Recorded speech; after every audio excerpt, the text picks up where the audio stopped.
I'm Fiona McIntyre. I'm a painter, printmaker and founding member of the contemporary group of artists called the Arborealists.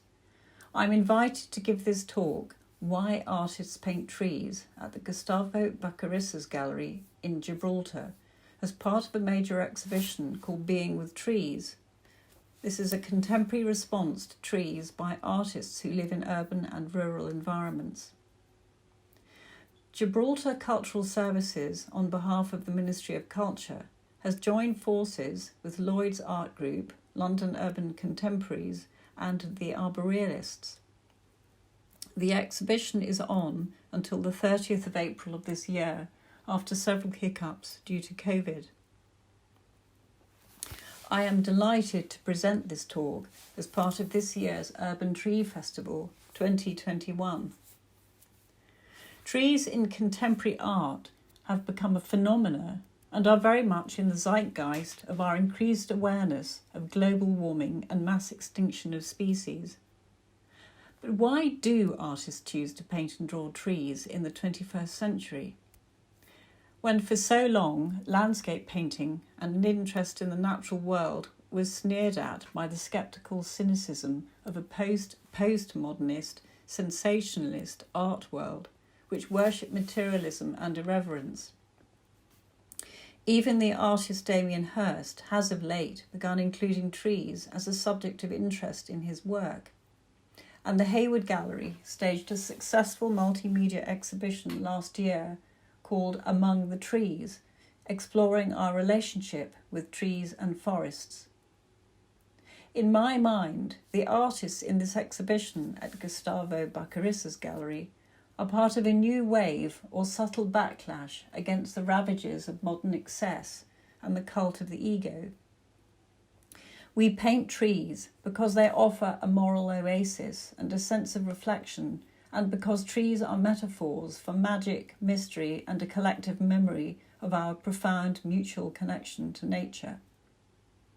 I have chosen 8 artists to talk about out of 41, and whose work I feel I have a particular affinity with. Putting this talk together, I have had some fascinating conversations with the artists, whom I mostly interviewed by telephone and WhatsApp. This more intimate connection gave me a real insight into how they work, and some gems were revealed.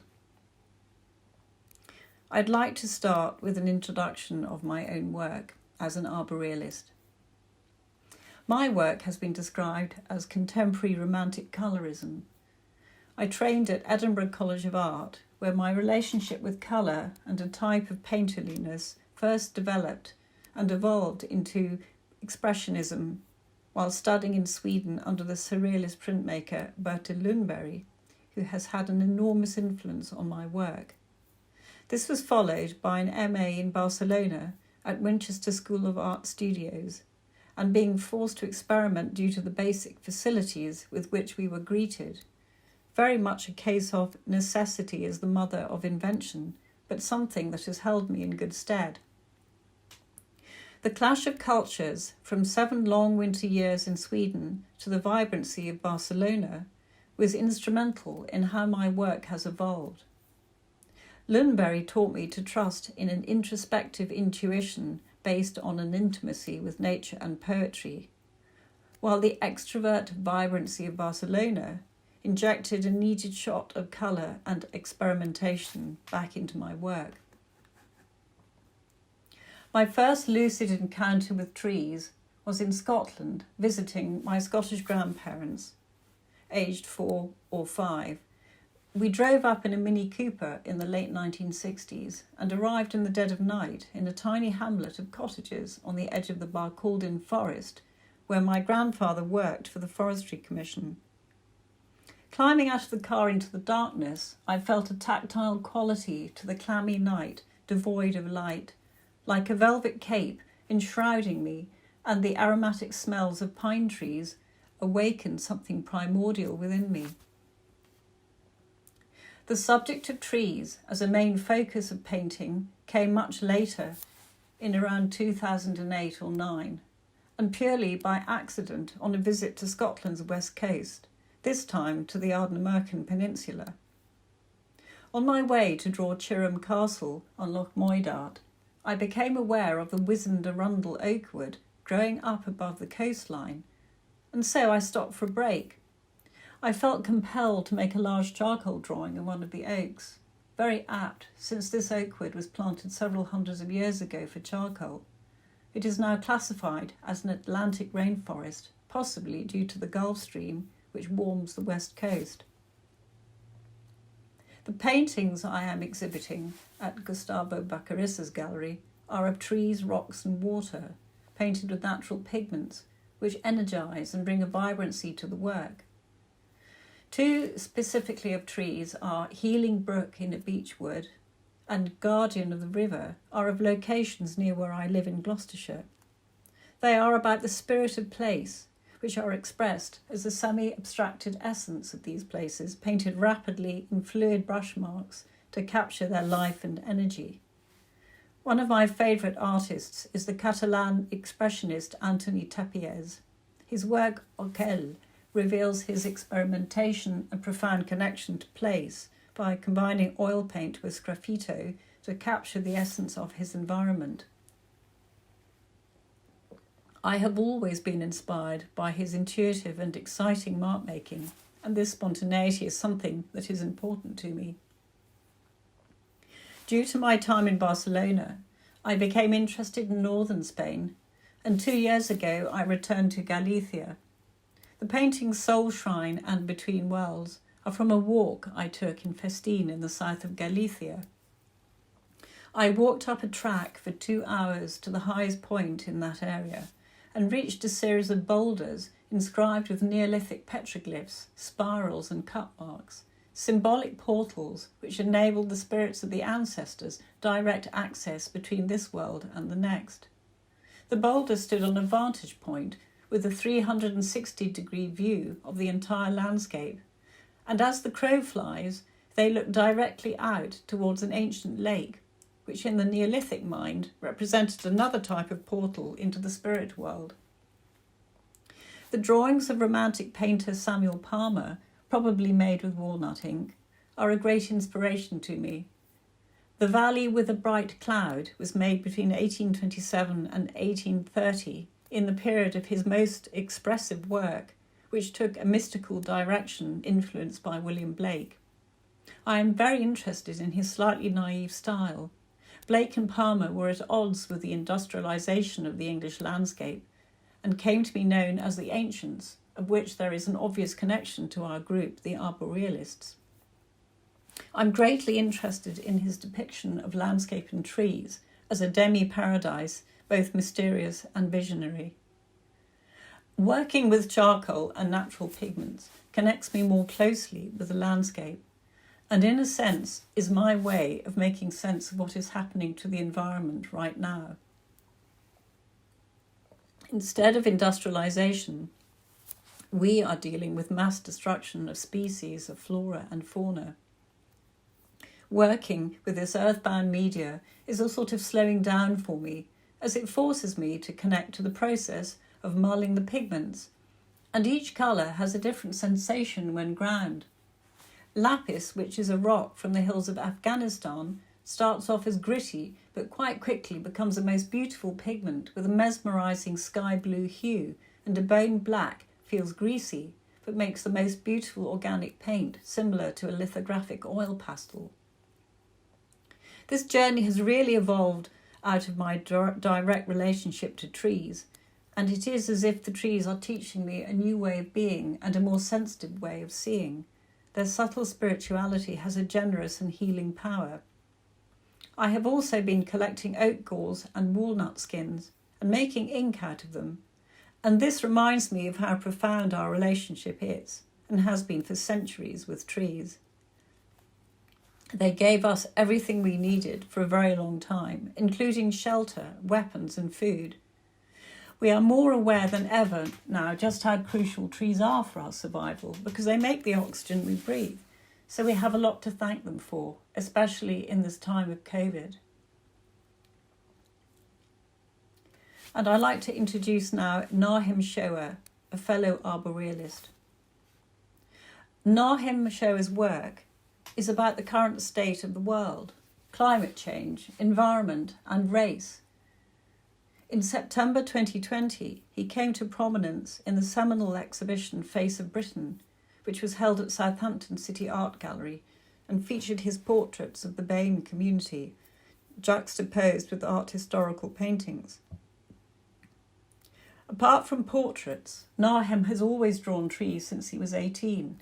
He lives in Notting Hill in London and began training in art from the age of 16 with the eccentric portraitist Robert Lenkiewicz, who taught him how to see tone and colour in a very accurate way. He called his method of teaching the tone of the tone, the colour of the colour, and the shape of the shape. Lenkiewicz's teaching still influences the way Nahem paints trees and portraits. His more recent tree drawings are more influenced by the work of Van Gogh and Dürer.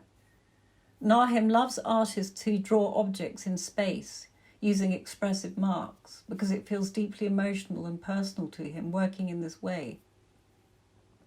Lenkiewicz taught Nahem to see the whole, which has informed his practice ever since. After studying a BA at Manchester Poly, Nahem went on to the MA course at the Prince of Wales Drawing School, where his drawing became much more fluid with daily life classes. Nahem used to believe that the subject of trees didn't fit easily into an urban context and therefore couldn't be considered artistically important as the main subject, but that thinking has changed, particularly with the current environmental issues that are now at the forefront of debate. Nahem believes that if artists are sincere in following their hearts, they will find themselves and their work in the thick of something entirely relevant for their time. Nahem's practice usually unfolds by spending up to 10 days drawing a tree. His drawing of an olive tree was made in a village in Andalusia called Competa, using an acrylic reed pen. It took him 7 to 8 days to complete, 5 hours a day.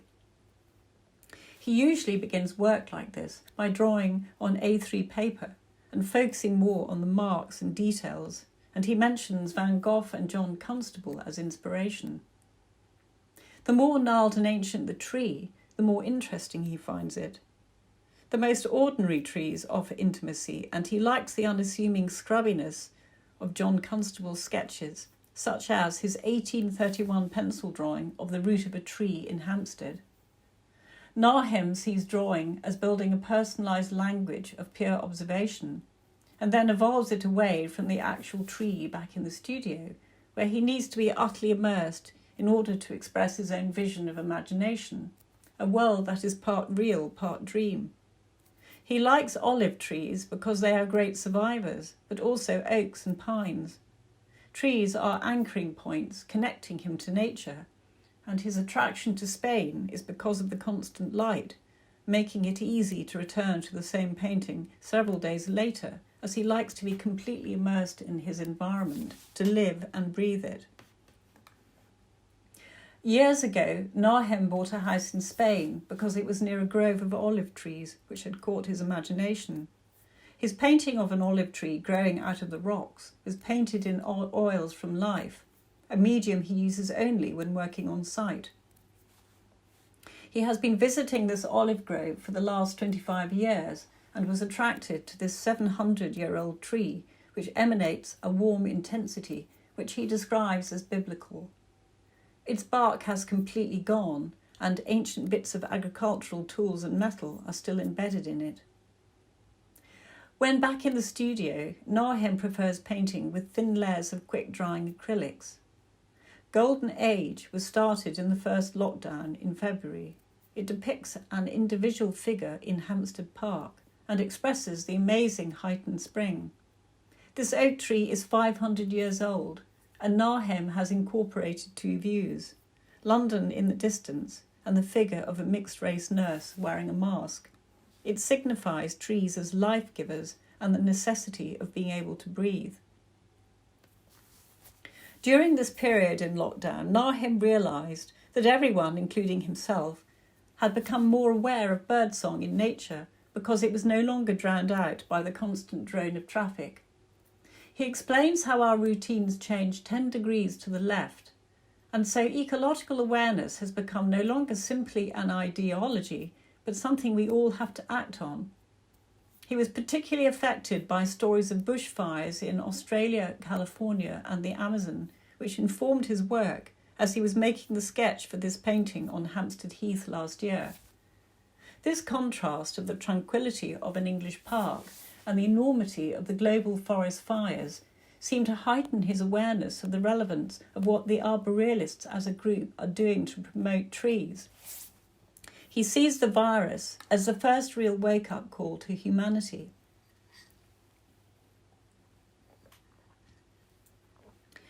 Mary Ellen Lamb is a member of the Lloyd's Group. She was born and brought up in Brooklyn in the 1950s in an urban environment, and she came to the UK in her 20s. She has taught at the London College of Fashion and the London Academy of Radio, Film and TV, and her work was projected in the Tate Modern as part of an online project called The Value of Art. Trees as an artistic subject are a challenge to her, but a lot of things she has done during lockdown have changed, including her subject matter in painting. She goes out walking every other day down by the river, always alone, and is finding it fascinating how the world has altered and how nature and animals are recuperating from man's intrusion. She looks for uplifting stories of rhinos recovering from poaching and forests re-emerging from wholesale destruction, and she feels happy that without the horrifying pollution of man, nature is able to recover. She remembers a moment years ago in the States when she walked to the bottom of the Grand Canyon and saw signs which read, "You brought it in, you bring it out." This suddenly seems very prescient to her in our current situation. The painting After Sunset is an enlarged head of a young man dreaming of all the things we can no longer enjoy during lockdown, such as travel, an island, shopping, visiting family, all depicted in a dreamy, nonsensical way. Mary Ellen's approach to beginning work is to select a couple of unrelated photos which match with colour, tone and atmosphere. She pastes them up for several days and allows them to infiltrate her thoughts, suggesting a theme. She cuts them out and develops a background or a sort of dream landscape. She's very interested in the idea that perspective and scale can be exaggerated within a fantasy dream world, something aligned to the surrealists and artists such as Max Ernst.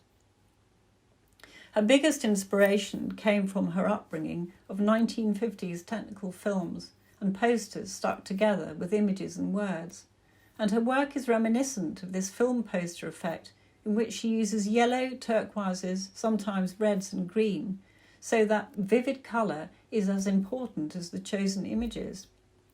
She was brought up on films such as Singing in the Rain, Humphrey Bogart, Alfred Hitchcock and Margot Fonteyn, and has always enjoyed reading mysteries.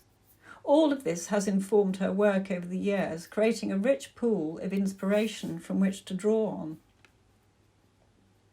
When Mary Ellen was invited to exhibit in Being with Trees, she had to introduce trees into her work for the first time as a focal point. So she considers her Perfume Lingers very much a challenge because trees are not a natural subject for her. However, she has created a very striking and powerful image of foreboding, with the trees depicted as dark silhouettes brought alive by burning orange foliage, and a bird of prey perched in the centre of the picture, perhaps reminiscent of a scene from Hitchcock's film The Birds. Behind the trees are gravestones, and which are a reference to the effect of the virus on so many lives, and these figures in the foreground look distant and uncertain as to their future. Mary Ellen states that this experience has developed within her an increasing fascination for trees because they have taken her out of her comfort zone into an entirely new place. This is now something she's keen to develop further. Frank Krieber is a member of the Urban Contemporaries. His father was a paleobotanist, and together they collected the Paleolithic tree fossils, which enabled his father to map out millions of years of climate change. So it occurred to Frank quite early on that trees have been here on this planet really forever. Frank was brought up in Buckinghamshire and became aware of living trees on a paper round aged 8 to 9. He was attracted to one specific oak, which was a 400-year-old ancient tree, which the poet Edmund Waller wrote under. As a boy, Frank drew this tree a number of times, including a cedar of Lebanon, also in the village, and he painted a chestnut and a yew near the village church, so trees became something he drew a lot as a boy. Van Gogh has been a great influence, particularly his drawings of trees, and this is reflected in Frank's work, which is very much about pattern, dynamic mark making, which creates a sense of energy and movement. For the last 35 years, Frank has lived in Bromley by Bow in London, and he has an MA from Chelsea College of Art. In his mid-20s, he began by helping the local community with a learning project in an old church, and has always embraced working collaboratively together with others, rather than simply being an isolated artist. He recognises that art is a useful tool for helping those with chaotic lives and learning difficulties. He was appointed Director of Visual Arts in 2005 for Water City CIC, leading on a programme of collaborative educational and exhibition events.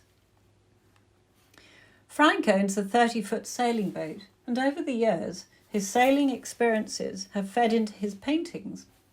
He was influenced by the colours, dynamism and graphic quality of Hokusai's Great Wave, and on a particular sailing trip from Sardinia to Sicily, he was struck by a gale which blew solidly for 30 hours.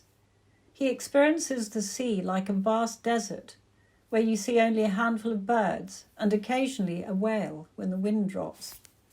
Frank arrived at the tip of Sicily exhausted, having been swept by the turbulent wind and not wanting to miss the port. As he sailed past the headland, the landscape looked like it was on fire in the darkness. In the painting San Vito lo Capo, the sight of a tree appearing on the edge of the wild sea offers a sense of safety and calmness. Frank is interested in the significance of ancient man growing up around water and the idea of finding a safe haven. In his second painting of the same name, Frank was inspired after travelling from Burnham-on-Crouch on his first encounter with the Atlantic Ocean. He became very aware of how deep this ocean is and saw luminous jellyfish. On arriving at the tip of Spain, he saw others with tattered sails who had survived the extreme conditions of the wild sea. He described his arrival after days on the bleak watery desert of the ocean and the experience of being welcomed by trees and being able to smell the landscape and the aroma of eucalyptus trees, and how poignant the fragrance is to a weary sailor. The trees in these two paintings represent something emotional to Frank, something that is very flexible and resilient, which can withstand the danger of the sea. Trees for him are welcoming, warm and enfolding, like a lighthouse or a beacon of hope.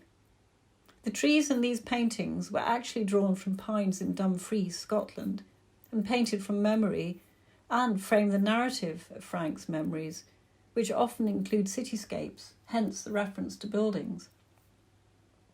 Within Frank's paintings, trees are a rhythm that echo across the landscape and carry a sense of time. Michael Porter is a member of the Arborealists. Michael lives in a boathouse in Newlyn, Cornwall, overlooking the harbour of a working fishing port. The top is a house and the bottom is his studio. During lockdown, he has been painting lots of volcanoes, clouds and Armageddon type work because he's so incensed by how we are ruining the world. He is very interested in the paintings of the 1824 romantic John Martins and Joseph Wright of Derby because there is something prescient in their work. John Martins often made apocalyptic paintings such as The Great Day of His Wrath, which were often of religious and fantastical compositions where humans are depicted as minuscule figures within the vastness of nature. And Joseph Wright of 1734 is mostly known for his use of tenebrism, the contrast of light and dark. In his painting, The Widow of an Indian Chief Watching the Arms of Her Deceased Husband, the power of nature is depicted as above all of humanity, and the gathering ominous clouds of a volcano in the distance echoes Michael Porter's sentiments that he is making his feelings known about our destruction of the planet. Apart from apocalyptic work, Michael has recently made a series of dirt paintings of things you dig up in the garden, and he feels very lucky as an artist to have been able to spend all his time in his studio developing work during lockdown. Michael first became interested in trees because he was doing a residency in the States and living in a log cabin within an extensive wood. The techniques which led to his paintings' Day and Night Bethany series evolved several years ago through serendipity during his residency. He returned one day, parked the car in the woods with the lights on, and all he could see in the woods was blackness with forms picked out by the light. His paintings developed into two parts, and one side being photos of leaves lying on the forest floor. He began this method by sending digital images away and getting them scaled up to 50-inch square. These digital photos were then painted onto, then re-photographed and printed out again, with the process continuing several times as a building up of layers, one after another, as a way of making it look like you are actually in the space. The layers are made by painting, then washing a layer of acrylic medium, and then again without getting rid of the lower surface. It is a process of discovery of things that you can see when looking into a fog, which also seems to suggest something else.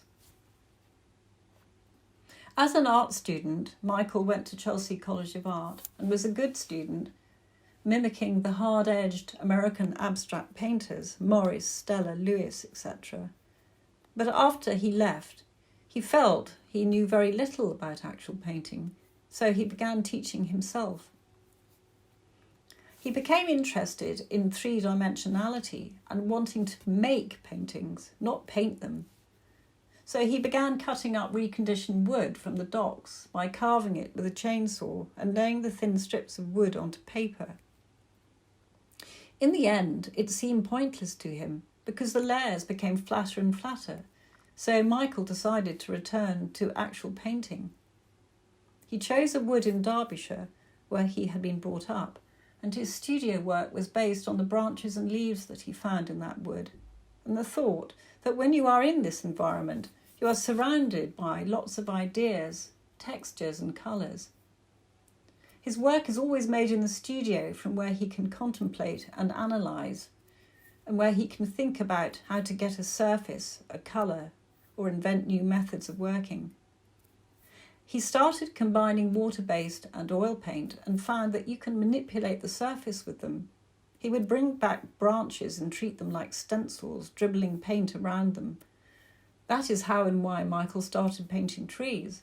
It was only ever meant to be one painting, but it ended up lasting for many years. He can't say there is a philosophical reason to only paint trees, and so he paints all things from nature. Mark Gibbs is a member of the Lloyds Group. Mark lives in Cumbria, near the Scottish borders and the Lake District, and close to an iron ore mine from where he made red ink from iron oxide. He has a connection with scientists at Sellafield looking at particle sizes to make his red ink, and he likes the idea of mixing science and ancient history. He has a BA from the University of Cumbria and is interested in natural history and the themes of deep time, loss and conflict. His mixed media landscape painting depicts the mysterious forest and a threatened ecosystem depicted as ambiguous space which could be anywhere rather than a particular place. somewhere which could be recognised as perhaps Scandinavia or Russia. He finds that sitting in a birchwood is very challenging because everywhere you look, there's a trunk in the way, trees between trees, and a white band where a horizon might have been. Implied is the horizontal, and together with the verticals, this makes a tense lattice. The painting Birch Forest Mist is painted in acrylic and finished with oils. Sometimes he uses enamel paint and also uses the texture of canvas with coloured pencils. He's particularly aware that acrylic can come across as artificial, so he tries to work with it to mitigate this effect. Mark makes animal sculptures too, and this interest in three-dimensionality is reflected in his paintings of fractured silver birch bark, which are about carving space out of a flat surface. So perhaps it is unsurprising that one of Mark's favourite artists is the German contemporary expressionist Anselm Kiefer, because of his subversion of history and the unsettling atmosphere created within his work, and which also includes found objects of a three-dimensional quality. Mark has painted these birch woods in every season except June because of midges. He points out that being completely surrounded by the trees brings the detail close to you, and that your eyes adapt and decisions are made according to what you focus on. The colours are altered according to weather and rain, so the real world is better than any simulation. The painting Birch Forest Greys is really a wood that is timeless, and where he currently lives is a place called Inglewood, which is now pasture land and was once a hunting forest reaching to the top of the fells. He is trying to connect back to these ancient European forests, to the shamanic folklore and a subliminal mythical space, which Mark tries to suggest in these paintings. At twilight in a wood, he says, you start to hear noises, a crack or a rustle which reminds you of our ancient primordial brain, and to be fearful and careful, retaining a memory within us of dangerous wild animals. In forests, we hunted and became the hunted, but we also associated forests with home and a place of calm, a friendly place where we foraged for food. Mark points out that lockdown without nature, books, art and music is solitary confinement.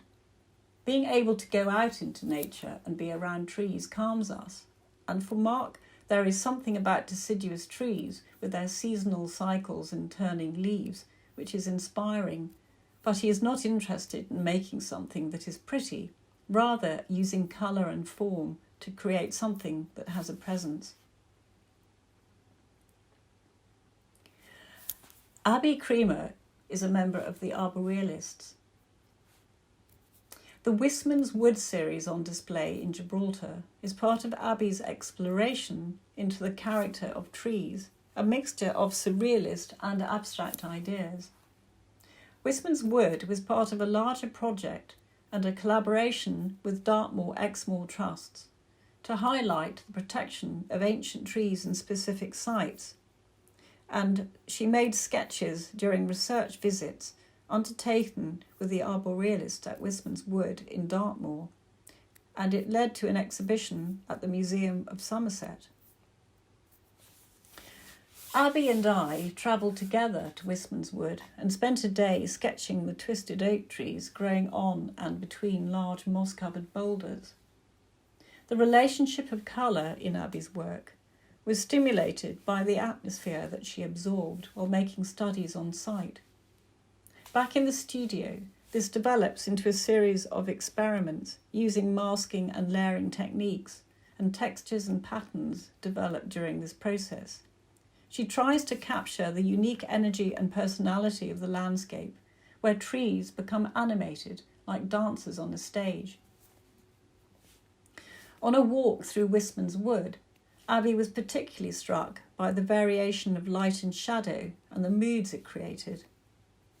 Artists and poets have often been inspired throughout history by this enclosed space, which can lead you on an enchanted journey through an imaginative otherworld, where trees become creatures with definite personalities. Abi is a visiting lecturer at Southampton and Bournemouth universities, lecturing on art history, and so artistic influences are very important to her. She has a passion for the ukiyo-e floating world art of Japan, especially Hiroshige, which began when she was an art student at Bournemouth College of Art, studying the prints at the V&A Museum, and shown here in his woodblock of maple trees at Mama. Hiroshige's approach to printing, as poetic and ambient with a subtle use of colour, echoes Abi Creamer's painting style. Abi also admires Bridget Riley for her sinuous and electric colour compositions, sometimes inspired by nature, and also the surrealist work of Eileen Agar, with a playful use of pattern in her oil-on canvas Bride of the Sea, is also an important stimulus, as is her fellow artist Paul Nash and his objet personnage. Meetings between Agar and Nash took place in Swanage, not far from Holton Lee, overlooking Litchett Bay, near where Abi lives in Dorset. Over the years, Abi has worked with a range of dance companies and developed drawings from live performance with music. Her focus on the energy of movement prepared her for the Wistman's Wood series. Her focus on trees as a specialist subject really began in 2005 with an Arts Council-supported residency at Holton Lee, a site of specific scientific interest in Wareham Forest, Dorset. A serendipitous journey led her there, a mixture of chance and accident which mirrors her practice.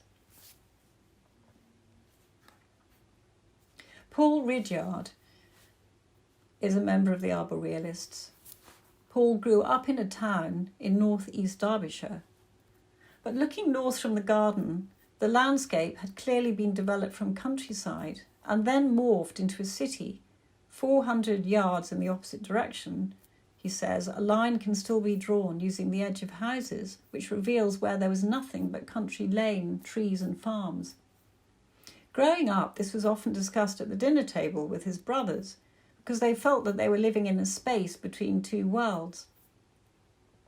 Because Paul's family lived on the edge of the Peak District National Park, Paul and his brothers spent a lot of time heading out to the gritstone edges and woodland to goof around. Paul's favourite spot for trees was Padley Gorge, where there was an ancient oak-birch woodland twisted into otherworldly contorted shapes.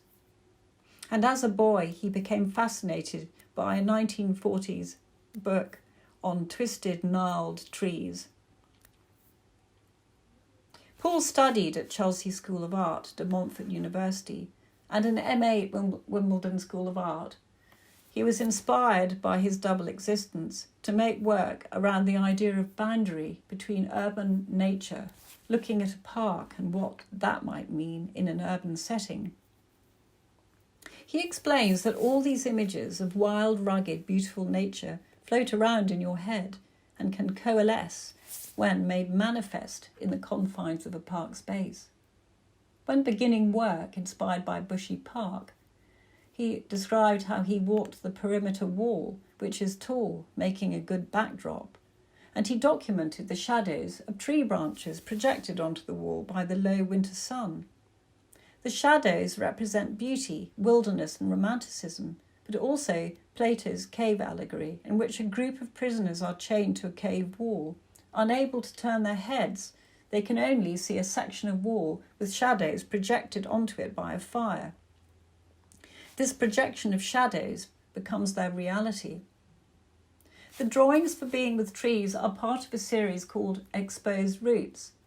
His work is very much process-driven, and he acknowledges that he always needs a plan to work to, a sort of a map to get from A to B. He's not one of those artists who go out into the landscape, he says, to make sketches and then create something amazing from scratch. If he uses sketchbooks, it is more for details of locations, weather, etc., and the internet is really a ready-made sketchbook where he can find sites and locations to visit. Growing up in the Peak District unknowingly made him reflect a lot on tourism, and his role as an artist and how that can be a sort of mediation for exploration and adventure.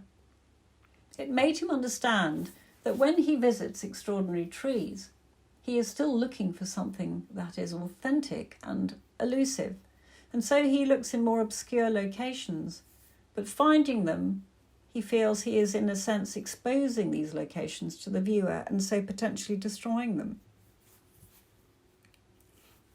Because he prepares everything digitally in advance, Paul knows the exact outcome before beginning to work. The tree forms that he has documented are isolated from their context in Photoshop.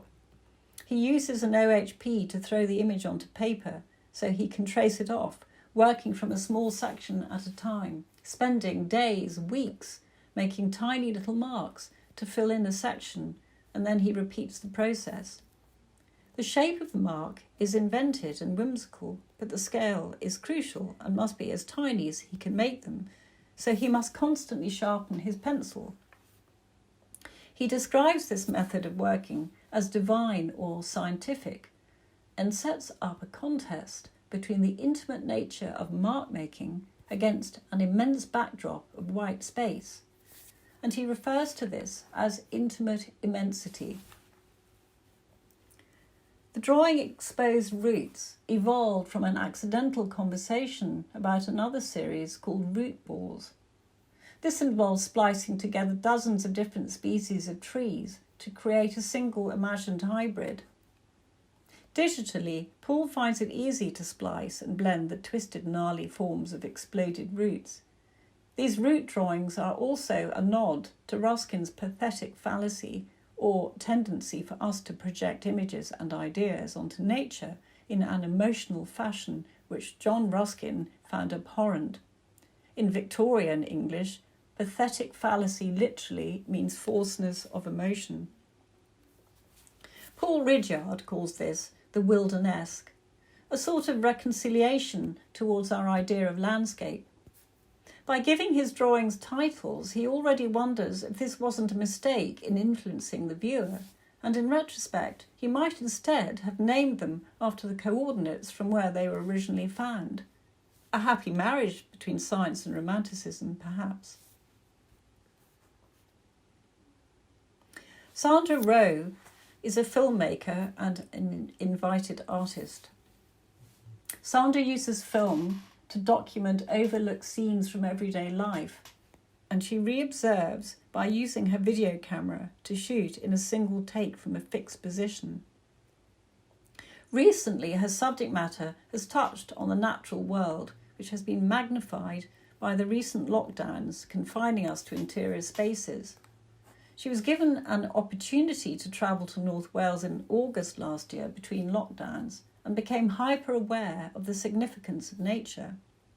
This short film, called How Green Is My Valley, can be interpreted like an extended holiday snap, capturing the moment, loaded suddenly with significance. The roar and energy of the flowing river, the abundant green leaves of trees at their peak of August, shows nature's cycle continuing regardless of our static, curtailed lives inside our square-walled isolation. David Hockney echoes this thought in his forthcoming book. Quote, "We have lost touch with nature, rather foolishly, as we are part of it, not outside it. This will in time be over, and then what? What have we learned?" Sandra is concerned by urgent environmental issues facing the planet and is invited onto the panel for an exhibition involving artists, poets and ecologists demonstrating against the building of the HS2 rail link. She has become more aware of the significance of destroying ancient forests and habitats and feels collaboration with scientists and other groups is important in order to inform and empower people about our ecological surroundings. Sandra describes herself as a filmmaker, although she began with photography using an SLR on her art foundation and later on the BA course at St Martin's, where she met Philippa Beale. Sandra then went on to complete an MA at Chelsea College of Art. One early successful artwork began as a photograph of her mother's top drawer. The explosion of stuff inspiring her to intuitively document the contents of a collection of petticoat clips, formerly her grandmother's, old emery boards, hairnets, small parts from a nativity, old chocolate boxes for matchmakers with hair grips, cracker toys and sticking plasters. All ordinary things, but Sandra found that the act of re-looking gave them an exposure that transformed them into the fascinating. For this, she used her SLR camera and took images from a static position to create a life-size photograph of the drawer. This evolved into 3 life-size photographs, subtly different from each other. She combined photography with drawings so that this became an interrogation and way of really seeing the drawer and its contents. After this experience of examining things so closely, Sandra began working with moving image to capture place and time, using a tripod to keep the frame still while capturing what happened in front of her. Other works included documenting events unfolding in church halls in southeast London. Many rehearsals of brass bands inspired her to set up her tripod and film, with no close-ups, no editing, just recording what unfolded for the length of a rehearsal. Sandra was reminded of French filmmaker Jacques Tati, whose film Playtime shows patterns of movement between people, repeating gestures, the choreography of chairs being stacked as space is negotiated. Out of this has evolved Sandra's films of car parks, municipal halls, automatic car washes, motorways and bandstands. The bandstand film set in Folkestone was inspired by a poster from 1893, which led to her recording 8 bandstand sites. Now they have mostly been redeveloped and overgrown, with flower beds, pop-up cafes or ponds, and even a bus station. This work inspired Sandra to begin combining music with found footage, giving her film more significance and linking it to a cinematic event, people strolling in and out of shot, appearing to march to ordinary events, accompanied by brass band music. One of Sandra's big influences is Mark Wallinger, the British artist best known for multimedia film and sculpture, particularly his work Threshold of the Kingdom, a single-channel video projection of people arriving at London City Airport, accompanied by the 17th century choral piece Miserere, which dramatises the passengers and conveys the idea that they have completed an arduous journey to enter the kingdom of heaven, thereby dislocating reality from normal time and space. Trees have also played a role in a major piece by Mark Wallinger, who filmed with a group of 4 video cameras attached to the window of his car. He filmed a repeated journey around an East London roundabout, focusing on an oak tree captured through 4 seasons. This repetition of cycles of time passing intrigued Sandra, and she realised that there were several cycles in play, including Wallinger being aware of his own life passing as a circular model of the universe. This puts into context what Sandra's film How Green Was My Valley is really about. The title hints at nostalgia, loss, and time fleetingly captured as our lives are mapped out and defined by the pandemic. To quote one of Sandra's favourite writers, Philip Larkin, in his poem The Trees, written in 1967, "The trees are coming into leaf, like something almost being said."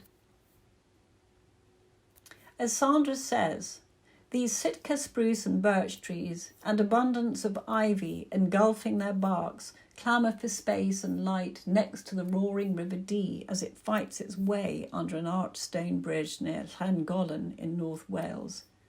Sandra's decision to integrate the film into a plinth, like a domesticated trunk, is an attempt to bring the outside world into an interior space and provide a reminder that nature obliviously carries on even while we absent ourselves from it, an endless cycle that always manages to begin afresh. And so, in summary, I am struck by the very particular experiences of each artist and their reasons for wanting to depict trees as the main subject of their art. The reoccurring themes are climate change, lockdown, and our need for nature, the importance of trees producing oxygen, trees as beacons of hope, trees as symbols of life and death, trees as archetype and myth, trees as symbols of time passing, trees as romantic, whether falsely or sincerely, trees as anamorphic metaphor for the human experience. There is also the construct of trees as pure artistic vehicle, complexity of structure, compositional possibility, dynamic movement, colour changing in light and weather, chiaroscura, light and shade, detail and texture, and all the isms of the art world and the many ways of depicting them. It seems that the list is long and the subject inexhaustible. And now, according to the UN Environment Programme, the Earth is in the midst of a mass extinction of life, with scientists estimating that 150 to 200 species of plant, insect, bird and mammal become extinct every 24 hours, which is nearly 1,000 times the natural rate. Moreover, it is greater than anything the world has experienced since the vanishing of the dinosaurs nearly 65 million years ago. So the reason artists paint and draw trees should perhaps be reworded to why wouldn't artists paint trees? Because the subject has taken on significance and is an opportunity for us all to learn from their wisdom and beauty to protect the life on our planet.